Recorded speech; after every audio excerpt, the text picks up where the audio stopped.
Hello दोस्तों, कैसे हैं आप। स्वागत है आपका एसएम लो क्लासेस में। जैसा कि आप जानते हैं, 22 मार्च 2026 को यूपी एपीओ का प्रीलिम्स एग्जाम होना है। बिहार एपीओ की भी वैकेंसी आई हुई है, जिसके फॉर्म चल रहे हैं, फॉर्म भरे जा रहे हैं। ये भी एग्जाम होना है। बिहार जुडिशरी का भी एग्जाम होना है। इसके अलावा अलग अलग स्टेट्स के भी एग्जाम है। इन सभी परीक्षाओं को दृष्टिगत रखते हुए हमने बीएनएसएस का क्रैश कोर्स स्टार्ट कर रहे हैं। उम्मीद करता हूं कि ये कोर्स जो है आपके लिए बहुत ज्यादा उपयोगी सिद्ध होगा। कम समय में जितने भी परीक्षा की दृष्टि से महत्वपूर्ण तथ्य हो सकते हैं, उन सभी को हम कवर करने की कोशिश करेंगे। इसलिए चलते हैं हम अपनी वीडियो की तरफ, शुरू करते हैं अपनी वीडियो को। देखिए, बीएनएसएस 2023 भारतीय नागरिक सुरक्षा संहिता 2023 की अगर जो मैं बात करूं तो एक प्रक्रिया विधि है, एक प्रोसीजर लॉ है। बीएनएसएस से पहले दंड प्रक्रिया संहिता 1973 प्रवर्तन में थी, लेकिन बीएनएसएस 2023 ने सीआरपीसी 1973 को जो है रिप्लेस कर दिया, यानी कि 1973 की जो दंड प्रक्रिया संहिता थी उसको जो है रिप्लेस कर दिया। 1973 का सीआरपीसी रिपील हो गया, उसकी जगह बीएनएसएस 2023 जो है आ गया। बीएनएसएस बिल 11 अगस्त 2023 को लोकसभा में पेश किया गया, यानी कि भारतीय नागरिक सुरक्षा संहिता विधेयक 11 अगस्त 2023 को लोकसभा में पेश किया गया। 12 दिसंबर 2023 को इस बिल को वापस ले लिया गया। कुछ कमियां थी जिसकी वजह से इसको वापस ले लिया। 12 दिसंबर 2023 को भारतीय नागरिक सुरक्षा संहिता द्वितीय विधेयक लोकसभा में पेश किया गया, जिसे 20 दिसंबर 2023 को लोकसभा ने पास कर दिया। उसी दिन ये राज्यसभा को भेज दिया गया। 21 दिसंबर 2023 को इसको राज्यसभा ने पास कर दिया। 25 दिसंबर 2023 को भारतीय नागरिक सुरक्षा संहिता विधेयक को जो है राष्ट्रपति की सहमति मिल गई और इस तरीके से भारतीय नागरिक सुरक्षा संहिता अधिनियमित हो गई। जो भारतीय नागरिक सुरक्षा संहिता है, ये समवर्ती सूची का विषय है। बीएनएसएस की एक अद्भुत विशेषता यह है कि इसने कार्यपालिका का न्यायपालिका से पृथककरण कर दिया, यानी कि एग्जीक्यूटिव मजिस्ट्रेट अलग है, जुडिशियल मजिस्ट्रेट अलग है। अगर जो हम बात करें पूरे कोड को, एक बार इसके ओवरव्यू को समझे, तो हम देखेंगे कि जो बीएनएसएस है इसका एक्ट नंबर जो है वो 46 है। इसको एसएन जो मिली 25 दिसंबर 2023 को मिली। इसमें टोटल चैप्टर जो है 39 है, 531 यानी कि 531 इसमें धाराएं हैं, 2 शेड्यूल हैं, 2 अनुसूचियां हैं। अनुसूची फर्स्ट जो है इसके अंदर 6 कॉलम है, यानी कि इसमें ऑफेंसेस का जो है क्लासिफिकेशन किया गया है, अपराधों का वर्गीकरण किया गया है और इसके अंदर 6 कॉलम है। कॉलम नंबर 1 में जो है सेक्शन को बताया है, कॉलम नंबर 2 में ऑफेंस को बताया है और कॉलम नंबर 3 में उसके दंड को बताया है। कॉलम नंबर 4 में ये बताया है कि ये संज्ञेय मामला है या असंज्ञेय मामला है, कोग्निजेबल मामला है या नॉन कोग्निजेबल है।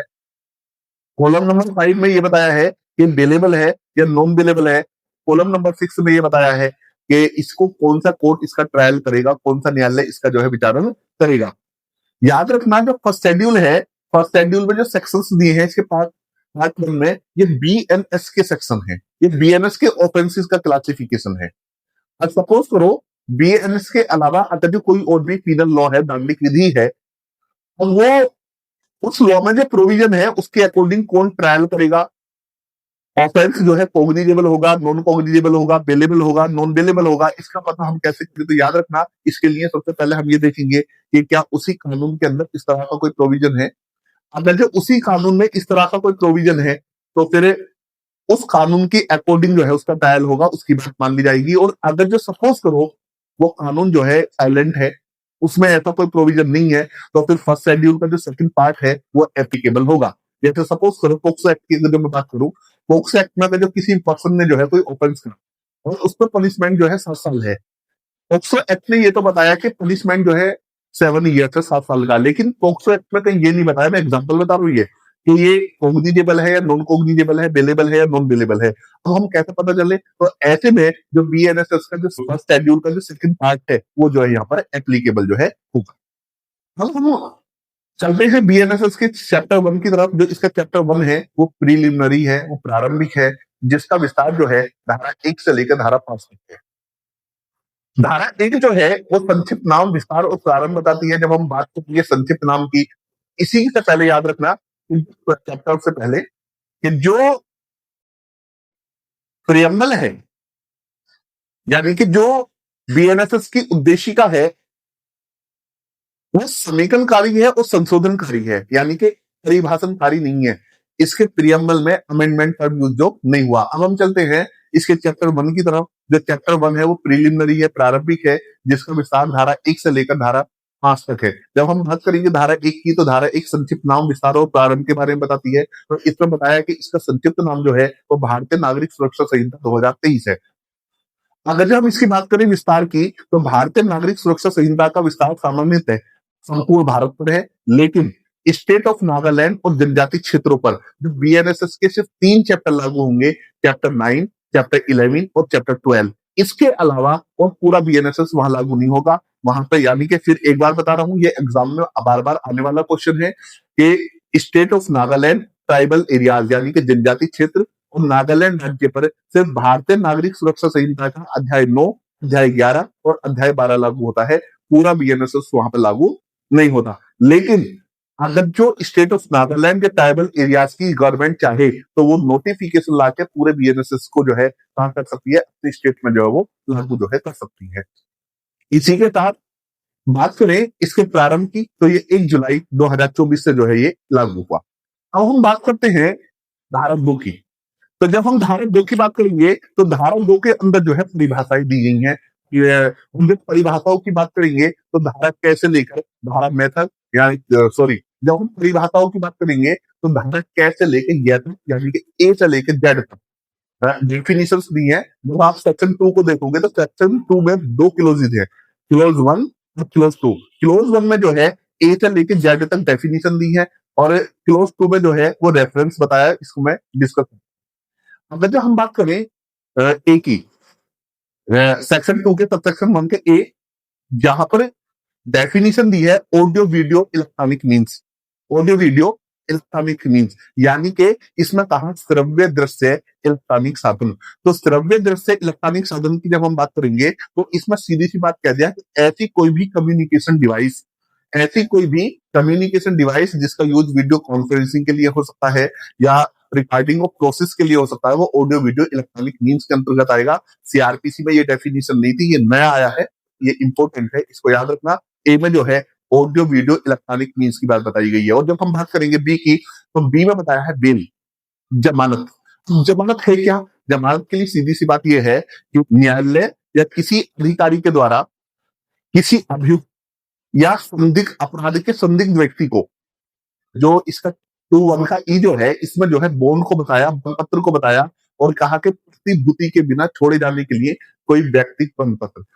तो एफ में जो है चार्ज को बताया, आरोप को बताया, और आरोप में बता दिया कि जब आरोप में एक से अधिक शीर्ष हो तो आरोप में कोई भी शीर्ष, जब आरोप में एक से अधिक शीर्ष हो आरोप में जो है कोई भी शीर्ष। इसी के साथ धारा 2(1) ये संज्ञेय अपराध के बारे में प्रावधान करती है। तो संज्ञेय अपराध ऐसा अपराध या ऐसा मामला विपेत है जिसमें पुलिस अधिकारी प्रथम अनुसूची के या तत्समय पूर्वक किसी अन्य विधि के अधीन वारंट के बिना गिरफ्तार कर सकता है। तो ऐसा कोई भी मामला जिसमें पुलिस अधिकारी वारंट के बिना गिरफ्तार कर सकता है, जिसको प्रथम अनुसूची में संज्ञेय अपराध के रूप में दर्शित किया गया हो, ऐसा मामला जो कहलाता है वो संज्ञेय अपराध जो है कहलाता है। इसी के साथ तो एक का एच जो है, इसमें जो है कंप्लेंट को बताया है, परिवाद को बताया है। तो याद रखना, परिवाद जो है वो मजिस्ट्रेट के समक्ष किया जाता है, परिवाद मजिस्ट्रेट के समक्ष किया जा सकता है। परिवाद संज्ञेय या असंज्ञेय किसी भी मामले में किया जा सकता है। परिवाद मजिस्ट्रेट से इसलिए किया जाता है कि जिससे मजिस्ट्रेट जो है कार्यवाही करे, यानी कि कार्यवाही करने की दृष्टि से किया जाता है। और याद रखना, पुलिस के द्वारा परिवाद नहीं किया जा सकता, पुलिस के द्वारा परिवाद नहीं किया जा सकता। इसका एक एक्सेप्शन है, एक्सप्लेनेशन में ये कहा है कि सपोज करो पुलिस को इन्फॉर्मेशन मिलती है कॉग्निजेबल ऑफेंस की, और पुलिस ने जब इन्वेस्टिगेशन करा और पुलिस ने पाया कि ये तो नॉन कॉग्निजेबल ऑफेंस था, ऐसे मामले में अगर ये पुलिस नॉन कॉग्निजेबल ऑफेंस की रिपोर्ट देती है, तो ऐसे मामले में पुलिस को कंप्लेनेंट यानी कि परिवादी और उस रिपोर्ट को जो है उसको जो है कंप्लेंट जो है माना जाएगा। और याद रखना, परिवाद जो है समाज का कोई भी व्यक्ति कर सकता है। परिवाद के अंदर अपराध का उल्लेख किया जाना जरूरी है, अपराधी का नहीं। परिवाद जो है ज्ञात या अज्ञात किसी भी व्यक्ति के विरुद्ध जो है किया जा सकता है। जनरली परिवाद जो है समाज का कोई भी व्यक्ति कर सकता है, लेकिन इसके कुछ अपवाद है जिसमें ओके, समाज का व्यक्ति परिवार नहीं कर सकता, परिवार का ही व्यक्ति जो है परिवार करेगा। इसी के साथ 2I में 21I में जब हम देखते हैं तो वो इलेक्ट्रॉनिक कम्युनिकेशन को बताया है। इसका जो है मार्जिनल नोट्स याद रखना।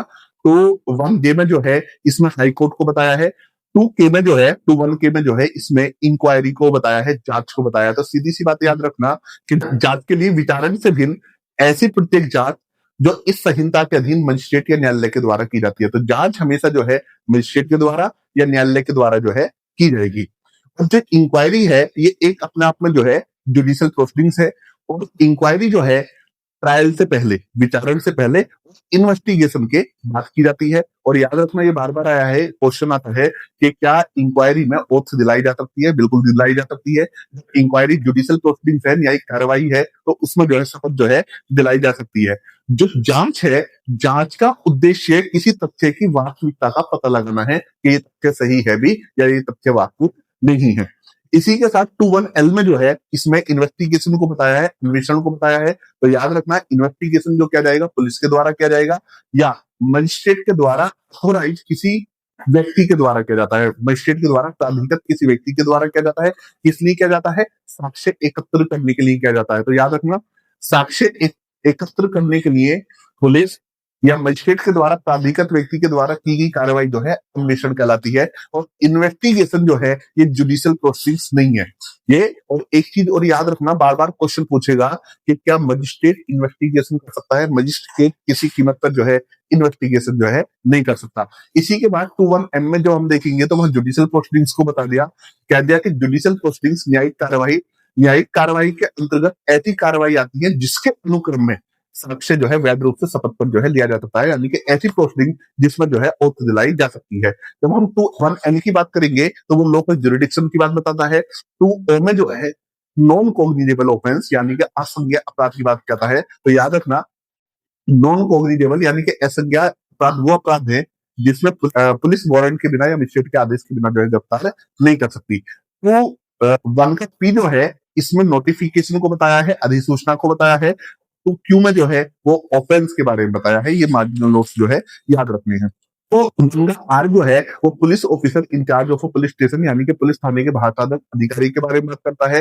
21 का S जो है वो प्लेस के बारे में बताता है। और 21 का T जो है वो पुलिस रिपोर्ट के बारे में बताता है। तो जब हम पुलिस रिपोर्ट की बात करेंगे, पुलिस रिपोर्ट का मतलब है धारा 193 की धारा 3 के अंतर्गत भेजी गई रिपोर्ट। यानी कि जब भी पुलिस रिपोर्ट का जिक्र होगा तो पुलिस रिपोर्ट का मतलब यह है वो रिपोर्ट जो धारा 193 की धारा 3 के अंतर्गत मजिस्ट्रेट को जो है भेजी जाती है।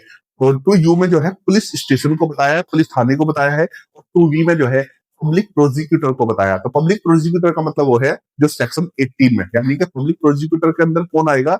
लोक अभियोजक के अंतर्गत धारा 18 के अंतर्गत नियुक्त किया गया व्यक्ति आता है। और साथ ही साथ ऐसे व्यक्ति के निर्देशों के अधीन कार्य करने वाला व्यक्ति भी क्या कहलाता है? लोक अभियोजक जो है कहलाता है। इसी के साथ 2 का W जो है वो सब डिवीजन को बताता है। तो 1 का X जो है वो समन केसेस को बताता है। और इसमें कह दिया बहुत सीधा था कि समन केस वो है जो वारंट केस नहीं है, यानी कि समन केस वो है जो वारंट केस नहीं है। तो याद रखना, जनरली 2 साल या 2 साल से कम वाले सजा वाले अपराध जो हैं ये समन केसेस जो है कहलाते हैं। 21Y जो है ये विक्टिम की बात करता है। और विक्टिम में ये कह दिया भैया, विक्टिम के अंतर्गत वो व्यक्ति आएगा क्षतिग्रस्त व्यक्ति, यानी कि जो इंजर्ड है, जिसको चोट लगी है। इंजर्ड व्यक्ति के गार्जियन यानी कि उसका संरक्षक और उसके लीगल एयर, उसके जो है उत्तराधिकारी, ये एक गार्जियन के अंतर्गत आएंगे। और जो 2Z इसके अंदर जो है वारंट केस को बताया है। और वारंट केस में कह दिया भैया, ऐसा कोई भी मामला जो 2 वर्ष से अधिक और मृत्यु दंड तक दंडनीय अपराध से जो भी मामला है, ये मामला क्या कहलाएगा? वारंट केस जो है कहलाएगा। इसी तरीके से धारा 2 की उपधारा 2 जो है वो ये कहती है कि सपोज करो अगर जो कोई भी शब्द है, कोई भी शब्द है वो यहां पर क्या हुआ कि बीएनएसएस में यूज हुआ है, लेकिन उसको परिभाषित नहीं किया गया। उसको परिभाषित किया गया है कहां पर, कि उसको परिभाषित किया गया है या तो आईटी एक्ट में या बीएनएस 2023 में। उसका मीनिंग जो है वहां से ले लिया जाएगा। जब हम धारा 3 की बात करते हैं तो धारा 3 जो है निर्देशों का अर्थ लगाने के बारे में बात करता है, और धारा 4 जो है वो ये कहता है कि भारतीय न्याय संहिता और अन्य विधियों के अधीन अपराधों का विचारण। यानी कि अगर जो भारतीय न्याय संहिता 2023 के अंतर्गत अगर जो कोई भी अपराध होता है तो उस अपराध का अन्वेषण, उस अपराध की जांच, उस अपराध का विचारण, उस अपराध की अन्य कार्यवाही तो भारतीय नागरिक सुरक्षा संहिता के अनुसार होंगी। और अगर जो अन्य विधि की बात करें तो अन्य विधि में अगर जो उसी कानून में बताया है उसके अकॉर्डिंग होंगी, नहीं हुआ तो बीएनएस का जो है वो होगा। और धारा 5 जो है वो व्यक्ति की बात करती है, वो सेविंग्स की बात करती है। और धारा 5 में ये कहा गया है कि इस संहिता की कोई बात जो है किसी स्थानीय या विशेष विधि को जो है प्रभावित नहीं करेगी। इस तरीके से हमने अध्याय 1 को देखा। जो अध्याय 1 जो है वो प्रारंभिक है, जिसका विस्तार धारा 1 से लेकर धारा 5 तक है। धारा 1 में संक्षिप्त नाम विस्तार और प्रारंभ को बताया, धारा 2 में परिभाषाओं को बताया, परिभाषाओं को हमने देख लिया। धारा 3 में निर्देशों का अर्थ लगाना बताया, और धारा 4 में जो है ये बताया कि भारतीय न्याय संहिता और अन्य विधियों के अधीन अपराधों का विचारण, और धारा 5 में जो है व्यक्ति को बताया। तो हम बात करेंगे चैप्टर 2 की। जब हम चैप्टर 2 की बात करेंगे तो चैप्टर 2 कहता है वो है constitution of criminal court and offices, यानी कि दंड न्यायालयों और कार्यालयों के गठन की बात करता है। तो जब हम धारा 6 की यानी कि सेक्शन 6 की बात करेंगे, इसमें कहा कि क्लासेस ऑफ क्रिमिनल कोर्ट, दंड न्यायालयों के वर्ग। जब हम दंड न्यायालयों के वर्ग की बात करते हैं तो याद रखना यहाँ पे 3 चीजों को समझना। पहले कहा कि वो कोर्ट कि जिनका कॉन्स्टिट्यूशन या जो कॉन्स्टिट्यूट हुए हैं अंडर द कॉन्स्टिट्यूशन, यानी कि ऐसे न्यायालय जिनका गठन संविधान के अंतर्गत हुआ है, एक तो उन्हें छोड़ दो, यानी कि उच्च न्यायालयों को छोड़ दो। और या अदर लॉज जो हैं उनके अंदर लॉज के अंतर्गत जो न्यायालयों का गठन हुआ है उन न्यायालयों को छोड़ दो। जैसे पोक्सो कोड बना पोक्सो एक्ट के अकॉर्डिंग, SC/ST कोड बना SC/ST के अकॉर्डिंग। इसके अलावा बीएनएसएस की अकॉर्डिंग 4 तरह के कोर्ट्स बनेंगे।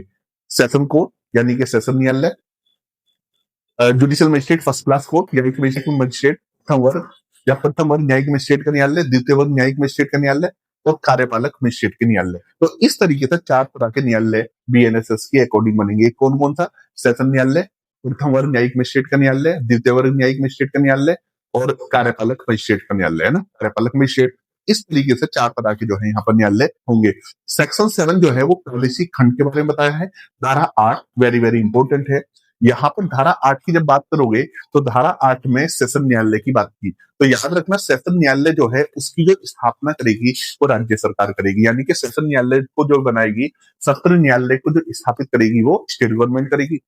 और जो सेशन न्यायाधीश है, सेशन न्यायाधीश की नियुक्ति जो है उच्च न्यायालय के द्वारा की जाएगी। दोनों चीजें याद रखना, यानी कि सत्र न्यायालय का जो कैंपस है, जो बिल्डिंग है, वो स्टेट गवर्नमेंट बनाएगी, और जो सेशन जज है उसको जो अपॉइंट करेगा वो हाई कोर्ट करेगा। यहाँ से बार बार क्वेश्चन आता है। और इसी के साथ याद रखना, किसी हाई कोर्ट जो है एडिशनल सेशन जज को किसी सेशन कोर्ट में सेशन जज की पावर सकता है, यानी कि उसको सेशन न्यायाधीश की शक्ति जो है प्रदत्त कर सकता है। सबसेक्शन 4 ये कहता है कि हाई कोर्ट जो है एक सेशन डिवीजन के सेशन जज को दूसरे सेशन डिवीजन का एडिशनल सेशन जज भी बना सकता है। सबसेक्शन 5 ने ये कहा कि अगर जो सपोज करो सेशन जज की पोस्ट वेकेंट है और सेशन कोर्ट में कोई अर्जेंट एप्लीकेशन आती है, तो हाई कोर्ट जो है उसका निपटारा एडिशनल सेशन जज से, और अगर जो एडिशनल सेशन जज नहीं है तो उस सेशन डिवीजन का जो सीजीएम है उससे निपटाने की व्यवस्था कर सकता है। और ऐसे में एडिशनल सेशन जज और सीजीएम को जो है सेशन जज की पावर होंगी। इसी के साथ इसमें कहा कि जनरली सेशन कोर्ट जो है अपनी सिटिंग वहां पर करेगा जहां पर हाई कोर्ट ने नोटिफाई किया है, लेकिन अगर जो सेशन कोर्ट को लगता है कि इस जहां पर नोटिफाइड एरिया है उसके अलावा पूरे सेशन डिवीजन में कहीं दूसरी जगह जो है सिटिंग जो है कन्वीनियंट होगी, सुविधाजनक होगी विटनेसेस को, पार्टीज को, पक्षकारों को, तो वो दूसरी जगह भी अपनी बैठक जो है कर सकता है। इसके लिए आपकी केस देखेंगे केहर सिंह वर्सेस दिल्ली एडमिनिस्ट्रेशन, ये वो केस है, इंदिरा गांधी हत्याकांड केस है, जिसमें सेशन कोर्ट जो है तिहाड़ जेल में जो है बैठा था। तिहाड़ जेल में सेशन ने जो है अपनी सिटिंग अपनी बैठक जो है की थी। इसी के साथ सबसेक्शन 7 जो है वो ये कहता है कि सेशन जज जो है एडिशनल सेशन जज के बीच में कार्यों का जो है वितरण करेगा। सबसेक्शन 8 ये कहता है कि सपोज करो सेशन जज एब्सेंट है, देखो सबसेक्शन 5 में वेकेंट सीट, यहाँ पर एब्सेंट है, और कोई अर्जेंट एप्लीकेशन आती है, अर्जेंट आवेदन किया जाता है, तो सेशन जज जो है उसको एडिशनल सेशन जज से कह सकता है उसे निपटाने के लिए, और अगर जो एडिशनल सेशन जज भी नहीं है तो सीजम से जो है उसको जो है निपटवा सकता है, ये इसमें जो है कहा गया। सेक्शन 9 जो है ये कोर्ट्स ऑफ जुडिशियल मजिस्ट्रेट की बात करता है, न्यायिक मजिस्ट्रेटों के न्यायालयों की बात करता है। इसमें सीधी सी बात ये कह दिया कि राज्य सरकार जो है प्रत्येक जिले के लिए उच्च न्यायालय से परामर्श करके प्रथम वर्ग और द्वितीय वर्ग न्यायिक मजिस्ट्रेटों के न्यायालय स्थापित करेगी। न्यायालय स्थापित कौन करेगी? राज्य सरकार। ऐसे न्यायालयों के जो पीठासीन अधिकारी होंगे उनकी नियुक्ति कौन करेगा? उनकी नियुक्ति करेगा उच्च न्यायालय। आगे बात सुनिए, यानी कि सेक्शन 9 ने बहुत सीधी सी बात कह दी कि जिले में प्रथम वर्ग और द्वितीय वर्ग न्यायिक मजिस्ट्रेटों के इतने न्यायालय राज्य सरकार स्थापित करेगी जितना वो हाई कोर्ट से परामर्श करने के बाद तय करेगी, भाई इतने होने। और जो फर्स्ट क्लास मजिस्ट्रेट है और फर्स्ट क्लास और सेकंड क्लास मजिस्ट्रेट है, इनको जो अपॉइंट करेंगे वो कौन करेगा? हाई कोर्ट करेगा। इसी के साथ इसमें जो है सेक्शन 10 जो है ये चीफ जुडिशियल मजिस्ट्रेट और एडिशनल मजिस्ट्रेट की जो है बात करता है, यानी कि मुख्य न्यायिक मजिस्ट्रेट और अपर मुख्य न्यायिक मजिस्ट्रेट। तो याद रखना, हाईकोर्ट जो है जो डिस्ट्रिक्ट के अंदर फर्स्ट क्लास मजिस्ट्रेट हैं उनमें से एक को सीजीएम और एक या एक से ज्यादा को एडिशनल जो है सीजीएम जो है अपॉइंट करेगा, कौन? High court. सेक्शन 11 जो है ये स्पेशल जुडिशियल मजिस्ट्रेट की बात करता है। स्पेशल जुडिशियल मजिस्ट्रेट की ये है कि अगर जो सेंट्रल और स्टेट गवर्नमेंट जो है हाई कोर्ट से रिक्वेस्ट करती हैं कि आप जो है भैया क्या करें कि ऐसा कोई भी व्यक्ति जो गवर्नमेंट जॉब में है, सरकार की सेवा में है या वो रहा है, आप उसको स्पेशल एग्जीक्यूटिव मजिस्ट्रेट बना दीजिए। तो यानी कि ऐसे समझे कि सेंट्रल गवर्नमेंट और स्टेट गवर्नमेंट हाई कोर्ट से अगर रिक्वेस्ट करती हैं कि आप ऐसे किसी पर्सन को जो स्टेट जॉब में रहा हो, राज्य की सरकार में रहा है, इसको फर्स्ट क्लास या सेकंड क्लास मजिस्ट्रेट की पावर दे दें, तो हाई कोर्ट जो है उसको फर्स्ट क्लास या सेकंड क्लास मजिस्ट्रेट की जो है पावर दे सकता है। और इस तरह के जो मजिस्ट्रेट हैं ये 1 साल के लिए अपॉइंट होंगे, और ऐसे मजिस्ट्रेट जो है क्या कहलाएंगे? विशेष न्यायिक मजिस्ट्रेट जो है कहलाएंगे। इसी के साथ सेक्शन 12 जो है वो न्यायिक मजिस्ट्रेटों की स्थानीय अधिकारिता की बात करता है। सेक्शन 13 जो है वो सबऑर्डिनेशन की बात करता है कि न्यायिक मजिस्ट्रेटों का अधीनस्थ होना। जब न्यायिक मजिस्ट्रेटों की अधीनस्थता की बात की जाती है तो सीजीएम जो है वो सेशन जज के सबऑर्डिनेट हो। सीजीएम के अलावा जितने भी और मजिस्ट्रेट हैं वो सेशन जज के जनरल कंट्रोल में रहते हुए सीजीएम के सबऑर्डिनेट होंगे, लेकिन एडिशनल सीजीएम जो है, ACGM additional chief judicial magistrate जो है वो सीजीएम के सबऑर्डिनेट नहीं होता। सेक्शन 14 जो है ये एग्जीक्यूटिव मजिस्ट्रेट की बात करता है, और याद रखना एग्जीक्यूटिव मजिस्ट्रेट को जो अपॉइंट करेगी स्टेट गवर्नमेंट करेगी। सेक्शन 15 जो है स्पेशल एग्जीक्यूटिव मजिस्ट्रेट की बात करता है। स्पेशल एग्जीक्यूटिव मजिस्ट्रेट भी स्टेट गवर्नमेंट बनाएगी, लेकिन जब हमने सेक्शन 11 के अंदर स्पेशल जुडिशियल मजिस्ट्रेट देखा था, स्पेशल जुडिशियल मजिस्ट्रेट 1 साल के लिए होते हैं, लेकिन स्पेशल एग्जीक्यूटिव मजिस्ट्रेट जो है वो स्टेट गवर्नमेंट के डिस्क्रिप्शन है, उसका विवेक है, वो जो है रखे। सेक्शन 16 जो है वो local jurisdiction of executive magistrate की बात बताता है, और सेक्शन 17 जो है ये जो है सबऑर्डिनेशन की बात करता है, किसका? एग्जीक्यूटिव मजिस्ट्रेट की। धारा 18 लोक अभियोजक की बात करता है, पब्लिक प्रोसिक्यूटर की बात करता है, और इसमें कहा है कि प्रत्येक उच्च न्यायालय के लिए केंद्र सरकार और राज्य सरकार जो है क्या है कि उस उच्च न्यायालय से परामर्श के पश्चात केंद्र सरकार और राज्य सरकार से संबंधित मामलों के लिए जो है क्या करेगी कि पब्लिक प्रोसिक्यूटर और एडिशनल पब्लिक प्रोसिक्यूटर जो है अपॉइंट करेगी। सेक्शन 2 में ये कहा कि सेंट्रल गवर्नमेंट जो है डिस्ट्रिक्ट में भी, जिले में भी अपने मामलों के संबंध में जिला न्यायालय में भी क्या कर सकती है, सेशन न्यायालय में पब्लिक प्रोसिक्यूटर जो है अपॉइंट करेगी। स्टेट गवर्नमेंट भी पब्लिक प्रोसिक्यूटर जो है अपॉइंट करेगी। इसी के साथ इसमें यह कहा कि डीएम जो है सेशन जज के परामर्श के साथ एक एडवोकेट्स का एक पैनल बनाएगा, और उन पैनल्स में से जो है स्टेट गवर्नमेंट जो है क्या करेगी कि पब्लिक प्रोसिक्यूटर जो है अपॉइंट करेगी। आगे इसमें यह कहा कि पब्लिक किसी भी पर्सन को पब्लिक प्रोसिक्यूटर तब तक अपॉइंट नहीं किया जाएगा जब तक कि उसका डीएम के द्वारा बनाए गए पैनल में जो है उसका नाम ना हो। और इसी के साथ इसमें याद रखना एक चीज और कही कि कोई भी पर्सन पब्लिक प्रोसिक्यूटर अपॉइंट होने के लिए या एडिशनल पब्लिक प्रोसिक्यूटर अपॉइंट होने के लिए उसको कम से कम 7 साल का एक्सपीरियंस होना जरूरी है। इसी के साथ जो स्पेशल पब्लिक प्रोसिक्यूटर के लिए जो है 10 साल का एक्सपीरियंस होना जो है जरूरी है। सेक्शन 29 जो है ये असिस्टेंट पब्लिक प्रोसिक्यूटर की बात करता है, सहायक लोक अभियोजक की बात करता है। इसमें कह दिया कि स्टेट गवर्नमेंट जो है जिले में जो मजिस्ट्रेट के कोर्ट है, मजिस्ट्रेट के न्यायालय हैं, उसमें अभियोजन का संचालन करने के लिए असिस्टेंट पब्लिक प्रोसिक्यूटर जो है अपॉइंट करेगी। और सेंट्रल गवर्नमेंट भी डिस्ट्रिक्ट में मजिस्ट्रेट के जो कोर्ट्स हैं उसमें अभियोजन के संचालन के लिए जो है असिस्टेंट पब्लिक प्रोसिक्यूटर जो है अपॉइंट करेगी।